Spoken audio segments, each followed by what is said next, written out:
بسم اللہ الرحمن الرحیم۔ السلام علیکم ناظرین، میں طارق اسماعیل ساگر آپ کے خدمت میں کچھ تازہ گزارشات کے ساتھ حاضر ہوں۔ ناظرین کرام، ایک طرف تو ہمیں بہت افراتفری اور اچھل کود امریکہ کی اس خطے میں نظر آ رہی ہے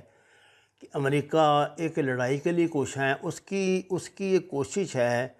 کہ وہ کسی بھی طرح افغانستان سے نکلے اور اس کے جانے کے بعد کم سے کم 5 سے 6 7 10 سال تک یہاں مستقل ایک خانہ جنگی کی بنیاد پڑ جائے، یہ لوگ آپس میں لڑتے رہیں اور امریکہ کا الو سیدھا ہوتا رہے۔ اس وقت دوسرا تصویر کا رخ بڑا عجیب و غریب ہے۔ آپ اگر بین الاقوامی جو میڈیا ہے، کچھ انگریزی اخبارات کبھی کبھی کچھ جھلکیاں دیکھ لیتے ہیں، یا آپ کا اٹھنا بیٹھنا جو ریٹائرڈ ڈپلومیٹس ہیں، یا یہ انڈین میڈیا کو آپ کچھ نظر ڈالتے ہیں، تو آپ کو ایک بڑی حیرت انگیز بات نظر آئے گی کہ وہاں مسئلہ کشمیر کے حوالے سے بڑی چیب مگوئیاں ہو رہی ہیں۔ یہ بھارتی سابقہ سفیر مسٹر لامبا جو بیک ڈور جو ہماری ڈپلومیسی ہے، اس کے بہت سرگرم رکن رہے ہیں اور ہیں بھی ابھی تک۔ ان کا ایک انٹرویو ابھی دی ہندو اخبار نے انڈیا نے شائع کیا ہے۔ انہوں نے ایک عجیب و غریب بات کہی ہے۔ انہوں نے کہا جی کہ یہ جو مسئلہ کشمیر ہے نا، یہ تو طے پا گیا تھا، لکھت پڑھت ہو گئی تھی، صرف اب جنرل مشرف کے اور واجپئی کے دستخط ہونے تھے، جس کے لیے کسی موضوع موقع کی تلاش تھی۔ اچھا، یہ آپ کو پتہ ہے نا کہ پاکستان کی طرح انڈیا کے عوام بھی جو ہے نا، وہ بھی اسی طرح جذباتی، جوشیلے اور بات بات پہ مرنے منانے پہ تل جانے والے ہیں۔ تو یہاں کی حکومتیں کچھ فیصلے جو ہیں نا، مثلا اگر ملک میں مہنگائی کرنی ہے نا، تو ایک خاص موڈ دیکھ کے عوام کا کریں گے۔ اگر کوئی ان کے لیے اچھا کام کا اعلان کرنا ہے تو وہ بھی ان کا موڈ دیکھ کے کریں گے، ان کو کوئی سزا دینی ہے تو وہ بھی ان کا موڈ دیکھ کر دیں گے۔ تو وہ کہتے ہیں کہ یہ تو ہم بے چینی سے منتظر تھے کہ بس آج کل کی بات ہے، یہ 2005 سے 2014 کے درمیان کا زمانہ ہے۔ لیکن اچانک پاکستان میں وکلاء تحریک جو شروع کرا دی گئی۔ اس تحریک کے بعد پھر چیف جسٹس کا برسر اقتدار آنا، اور چیف جسٹس کا پھر اس کو جنرل مشرف کو رخصت کرنا، اور جنرل مشرف کے لیے جو ہے وہ اقتدار میں ان کی حیثیت کا ختم ہونا ایک بہت بڑا ڈرا بیک تھا، جس کی وجہ سے مسئلہ یہاں رک گیا۔ اس کے بعد پھر معاملات اتنے خراب ہوتے گئے اور جو پولیٹیکل سچویشن ایسی ہوتی گئی کہ وہ مناسب موقع ہی نہ آ سکا کہ جب کشمیر کے حوالے سے بات چیت کی جا سکے۔ اب امریکہ کی یہ بڑی کوشش ہے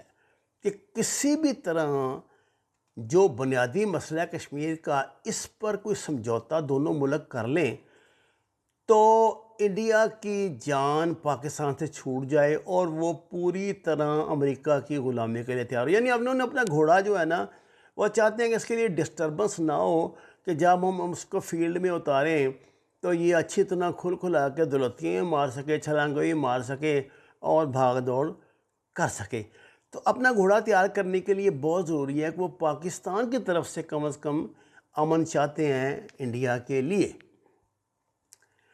ایک خدشہ جو اس امریکن میڈیا بطور خاص اور ویسٹرن پریس جو ظاہر کر رہا ہے، وہ کہہ رہا ہے کہ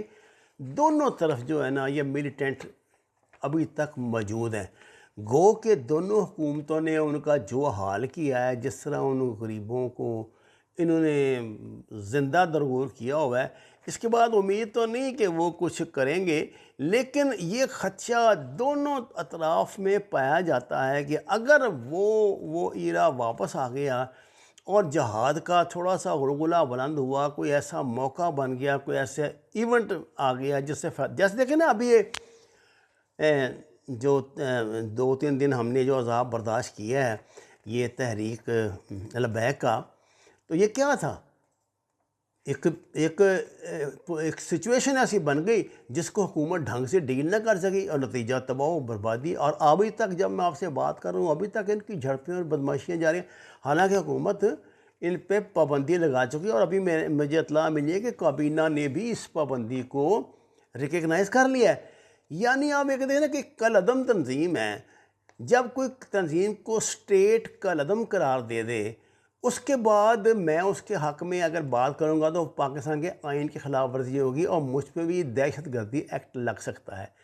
لیکن اس کے باوجود آپ دیکھ لیں پورا سوشل میڈیا بھرا پڑا، ٹھکا ٹھک وہاں سے آ رہی ہیں جناب، اور یہ کر دیا اور وہ کر دیا، اور شان رسالت میں گستاخی ہو گئی، یہ ہو گیا وہ ہو گیا، یہودی آ گئے، منافق آ گئے۔ کوئی بندہ اگر کوئی ڈھنگ کی بات بھی کرنا چاہے تو فوراً اس پہ یہودی کا منافق کا تانا لگا دیتے ہیں۔ خیر، یہی وہ فضا ہے،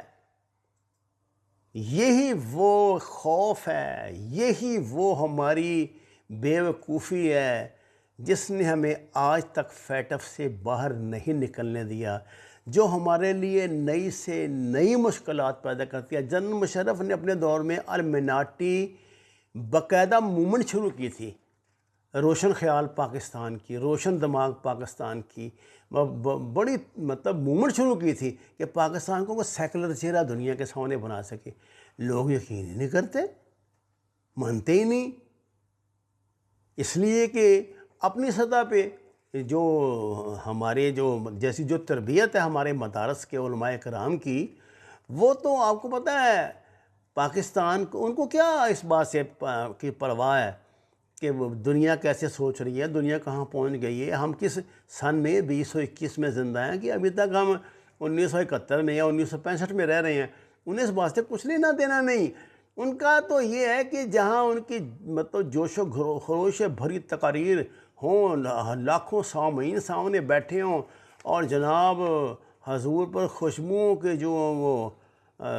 خوشبو اور دولتوں کی اور محبتوں کی اور عقیدتوں کے انبار جو ہیں وہ لٹائے جا رہے ہوں، محفلیں لگی ہوں، بس وہ ان کی تو یہ خواہش ہوتی ہے، اس سے آگے ہوتے نہیں۔ یہ تو کاریگر لوگ ہوتے ہیں، کیونکہ ہائیبریڈ وار کا زمانہ ہے، وہ درمیان میں سے اپنا نقطہ نکال لیتے ہیں، جناب یہ جو اور وہ جب اب یہ بنیادی بات کیا ہے، تحریک لبیک نے مطالبہ کہ سفیر کو نکالو، اشیاء کا بائیکاٹ کرو۔ حکومت اعلان کر دیتی فوری طور پہ کہ جی ہم نے اشیاء کا فلاں فلاں کا بائیکاٹ کر دیا، اور اس کا معاملہ سفیر کا دبائے رکھتے، معاملہ ٹھنڈا پڑ جانا تھا۔ حکومت ان کو کہتی ہاتھ وہ منت سماجھ کر کے آپ کی مہربانی ہے، اس وقت حالات ایسے نہیں ہیں، ہمیں یہ افورڈ نہیں کر سکتے، فیٹف میں ہمارا بیڑا غرق ہو جائے گا، ہم نے پیرس کلب کا قرضہ دینا ہے، بہت پھنسے ہوئے ہیں۔ لیکن نہیں، بات تو یہ ہے نا کہ وہ جو نا وہ کھنگار کے لنگے کیسے، پھر ہمارا ٹور ٹپا کیا ہوگا؟ ہم نے تو اپنا آپ منوانا ہے، چاہے جس طرح بھی منوائیں۔ اب یہ صرف ایک دوسرے کی ایگو کے علاوہ کیا مسئلہ ہے، مجھے سمجھ نہیں آتی۔ بہرحال میں موضوع پہ لوٹتا ہوں دوبارہ، یہ کہ یہی وہ خوف اور فیئر ہے جو ویسٹرن ممالک کو ابھی تک یہ نظریہ ان میں بڑا پختہ ہے کہ کسی دن ایسا آئے گا کوئی کہ یہ تو چھوٹے چھوٹے ایٹمی ہتھیار پاکستان نے بنائے ہوئے ہیں، یہ لوگ اس پہ قبضہ کر لیں گے، کیونکہ وہ یہ سمجھتے ہیں، اور یہ بہت بڑی غلط فہمی ہے جو پاکستان حکومت کو صاف کرنی چاہیے۔ یہ جو دو ہمارے فوجی جوانوں کی تصاویر وائرل ہوئی ہیں نا، اس کے پیچھے کیا حکمت عملی تھی، کیا موڈس اپرنڈائی تھی، مجھے اس سے کچھ نہیں لینا دینا، میں تو آپ کو بتاتا ہوں۔ اس نے ہماری کئی سال کی جد و جہد کا بیڑا غرق کر دیا ہے۔ یہ تو پہلے کہہ رہا ہے ویسٹ